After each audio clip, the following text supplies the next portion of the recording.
Castle's school. No, this hardship brought a more foreboding change of climate. 2 years after the WHO's pronouncement on March 11, 2020, many companies had still not returned their employees to the office.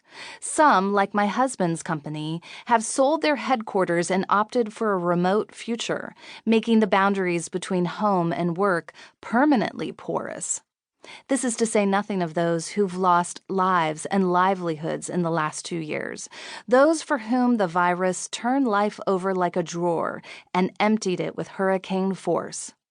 For as much as we want to imagine the pandemic as something past, as something to forget, I fear it will be long with us, as trauma always is. Our bodies have a knack for remembering.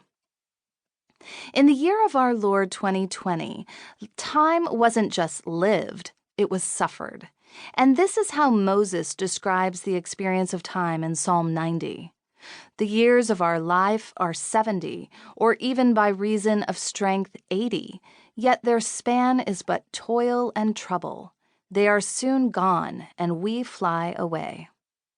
Under virus conditions, life has felt suddenly brief, precarious. I'm reminded of another large-scale catastrophe of this century and the chapel talk Lisa Beamer gave at Wheaton College in 2016, 15 years after the death of her husband Todd on September 11, 2001. Our family was on Wheaton's campus to celebrate my and Ryan's 20th reunion, and the 7 of us were at the back of the auditorium, sitting shoulder to shoulder in what might have been the very same row where 2 decades earlier I'd recognized my freshman roommate from the picture she'd mailed to me. "Do you not know? Do you not hear?" Lisa read aloud from Isaiah 40. "It is he who sits above the circle of the earth, and its inhabitants are like grasshoppers." For her text that morning, she had chosen a strange passage from the prophet that begins with pleas for comfort, then slips into darker musings about mortality. I could picture that swarm of humanity as she read aloud, the throb and thrum of them scurrying after their important, microscopic business. Her voice caught.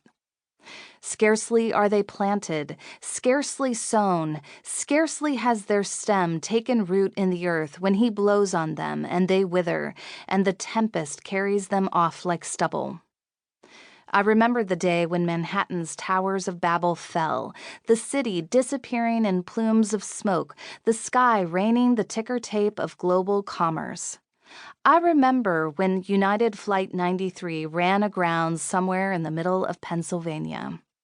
How brief it is, time. How very, very small our stature.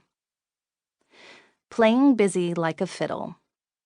As early as April 2020, a debate raged about the responsibilities of those of us turned safely inside during this global storm.